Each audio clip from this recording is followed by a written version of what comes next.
Assalamualaikum warahmatullahi wabarakatuh. Perkenalkan, saya Ulsi Dianti, jurusan Ilmu Administrasi Negara, Universitas Negeri Padang. Pada video ini saya akan menjelaskan mengenai konflik dalam organisasi.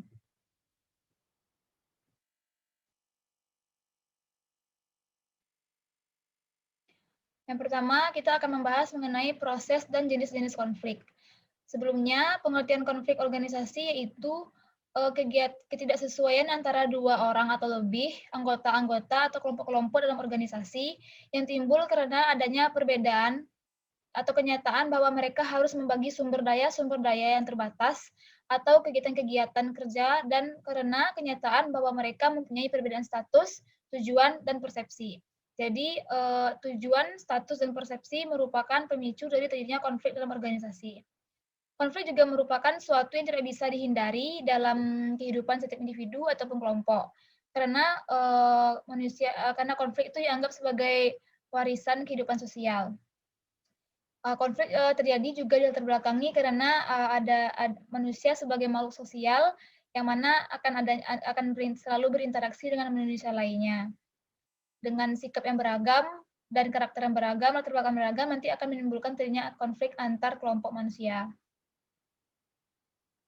Pertama, kita akan membahas mengenai jenis-jenis konflik. Konflik itu terbagi dua. Yang pertama adalah konflik pribadi. Konflik pribadi itu adalah konflik yang dialami oleh diri sendiri. Yang kedua adalah konflik kelompok dalam organisasi. Nah,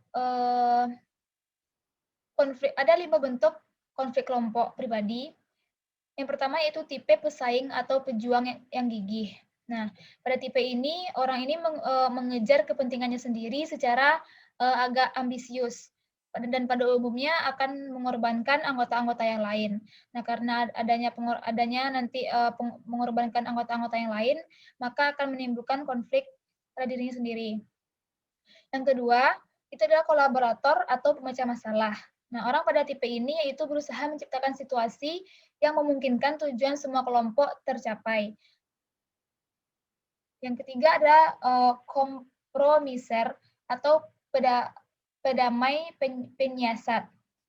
Pada tipe ini, orang ini berasumsi bahwa setiap orang terlibat dalam suatu pertentangan, mampu menerima kekalahan, dan ia berusaha mampu menemukan suatu posisi yang dapat dijalankan. Yang keempat, akomodator atau penolong ramah. Orang tipe ini menggunakan gaya ini yaitu kurang tegas dan cukup kooperatif, mengabaikan kepentingannya sendiri demi kepentingan yang lain. Yang terakhir yaitu penghindar atau penurut impersonal, yaitu cenderung memandang konflik sebagai sesuatu yang tidak produktif dan sedikit menghukum. Yang kedua ada konflik kelompok. Nah, konflik kelompok ini terjadi biasanya di organisasi-organisasi dan dimanapun manusia hidup berdampingan. Konflik kelompok ini terjadi ketika beberapa kelompok itu merasa frustasi karena mereka tidak bisa mencapai tujuan mereka. Konflik antar kelompok ini terjadi karena beberapa kelompok mencari sumber frustasi dalam kelompok mereka sendiri. Keterampilan mereka sendiri, metode, perlengkapan, dan prosedur. Kelompok-kelompok lain mencari frustasi mereka di luar dari kelompok mereka. Ketika mereka mengira telah menemukan sumber frustasi mereka dalam suatu kelompok lain, suatu proses konflik pun berkembang. Ada 7 keadaan yang menandai konflik kelompok, yaitu yang pertama, adanya keraguan dan kecurigaan mulai mengemuka, dan iklim di antara kelompok-kelompok merosot. Nah, berarti ini adanya hubungan dan iklim yang tidak baik antar kelompok-kelompok, kecurigaan mulai ada, dan keraguan-keraguan terhadap teman sesama organisasi. Yang kedua, adanya persepsi atas kelompok luar menjadi terdistorsi atau terpolarisasikan dengan komentar-komentar verbal yang memisahkan kelompok-kelompok, baik dari kelompok yang buruk maupun kelompok yang baik. Yang ketiga, kepaduan dan perasaan yang berkaitan, seperti keramahan, ketertarikan, keakraban, dan kepentingan dalam tiap kelompok itu meningkat. Nah, adanya misalnya nanti ada kepentingan-kepentingan di setiap kelompok meningkat, maka itu juga akan menjadi pemicu adanya konflik. Yang keempat, kepatuhan kepada norma kelompok dan kesesuaian juga meningkat dalam setiap kelompok. Yang kelima, kelompok-kelompok mempersiapkan diri mereka sendiri bagi kepemimpinan dan mengarahkan kepada otoritas. Yang keenam yaitu perilaku memusuhi. Nah, hubungan komunikatif yang berkurang, tanda-tanda yang menyebabkan perbedaan dalam kelompok mulai nampak. Nah, perilaku-perilaku yang memusuhi ini nanti juga sangat memicu terjadinya konflik. Yang ketujuh yaitu adanya pemisahan, yang diharapkan semua anggota kelompok dan setiap usaha kerja sama terhenti.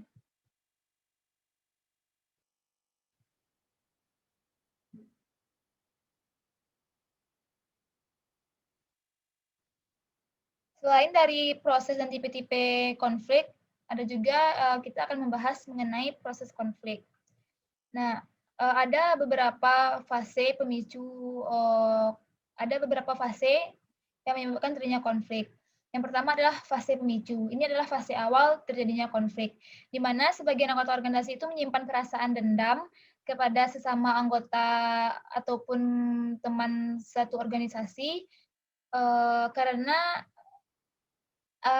adanya merasa tidak adanya kesesuaian terhadap tujuan dan visi misi lagi yang mereka tetapkan sebelumnya.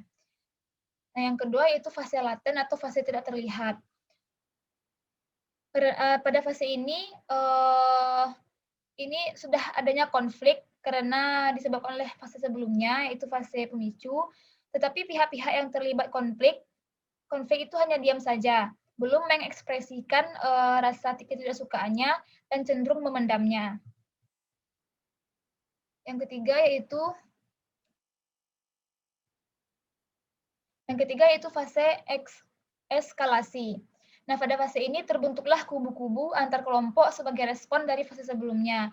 Nah, pada fase sebelumnya itu setiap kelompok yang memendam perasaan yang tidak enak, nah nanti secara tidak langsung akan terbentuk kubu-kubu dalam organisasi yang berpandangan seperti ini dan berpandangan seperti itu nanti akan terbentuk kelompok-kelompok tersendiri.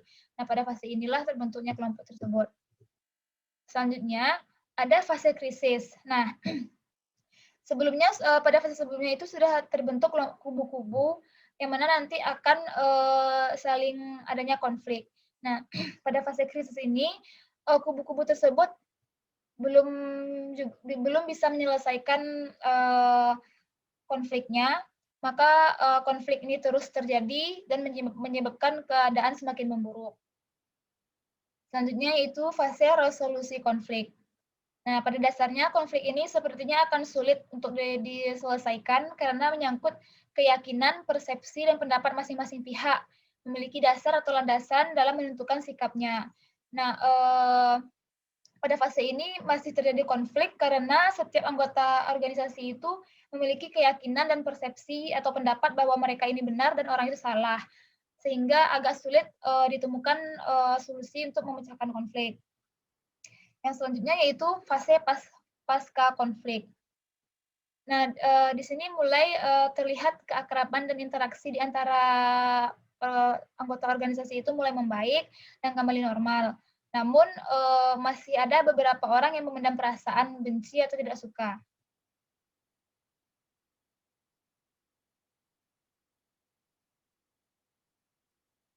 Selanjutnya yaitu strategi resolusi konflik. Menurut Wijono tahun 1993, ada strategi mengatasi konflik, yaitu yang pertama strategi dalam mengatasi konflik dalam diri individu. Yang pertama itu menciptakan kontak dan membina hubungan. Nah, sebagai individu kita harus membina hubungan yang baik dengan sesama agar nanti juga tidak terjadi konflik dalam diri pribadi. Yang kedua yaitu menumbuhkan rasa percaya dan penerimaan. Yang ketiga menumbuhkan kemampuan dan kekuatan diri sendiri. Yang keempat itu menentukan tujuan, karena jika kita sudah menentukan tujuan, maka nanti kita tahu apa yang akan dicapai dan apa yang akan dikerjakan, maka akan berkuranglah konflik-konflik dalam diri kita sendiri. Yang kelima yaitu mencari beberapa alternatif. Yang keenam memilih alternatif. Dan yang terakhir itu merencanakan pelaksanaan jalan keluarnya. Nah, jalan keluar ini sangat penting agar konflik dalam diri sendiri itu tidak terjadi secara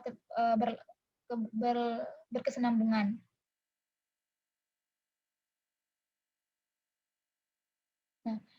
Nah, selanjutnya itu strategi mengatasi konflik dalam organisasi. Ada beberapa pendekatan yang digunakan dalam mengatasi konflik dalam organisasi. Yang pertama yaitu pendekatan birokratis atau bureaucratic approach. Yaitu biasanya strategi ini tuh digunakan sebagai pengganti dari peraturan-peraturan birokratis untuk mengontrol pribadi bawahannya. Pendekatan birokratis dalam organisasi bertujuan mengantisipasi konflik vertikal didekati dengan menggunakan hierarki struktural. Jadi pada bureaucratic approach ini konflik itu disiasati dengan menggunakan peraturan-peraturan yang dibuat oleh organisasi. Yang kedua yaitu pendekatan intervensi otoritatif dalam konflik lateral atau authoritative intervention in lateral conflict. Nah, bila terjadi konflik lateral, biasanya akan diselesaikan sendiri oleh pihak-pihak yang terlibat konflik. Kemudian, jika konflik tersebut ternyata tidak dapat diselesaikan secara konstruktif, biasanya manajer langsung melakukan intervensi secara otoratif kedua belah pihak.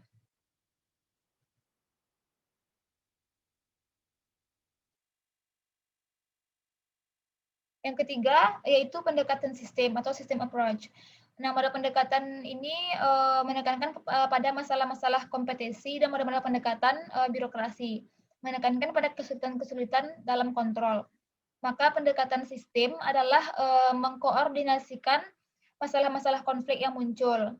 Pendekatan ini menekankan pada hubungan lateral dan horizontal. Maka fungsi-fungsi pemasaran dengan produksi dalam satu organisasi. Jadi pada pendekatan sistem ini yaitu mengkoordinasikan masalah-masalah konflik. Yang keempat yaitu reorganisasi struktural atau structural reorganization. Yaitu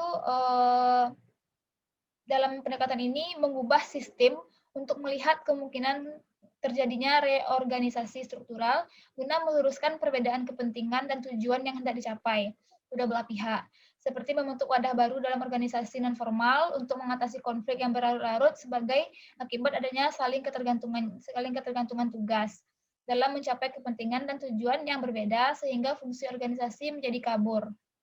Jadi dalam reorganisasi struktural ini pendekatannya itu meluruskan perbedaan kepentingan dan tujuan yang hendak dicapai oleh kedua belah pihak sehingga nanti memiliki tujuan dan kepentingan yang sama. Baiklah, sekian yang dapat saya sampaikan pada video kali ini. Jika ada salah, saya mohon maaf. Saya akhiri. Assalamualaikum warahmatullahi wabarakatuh.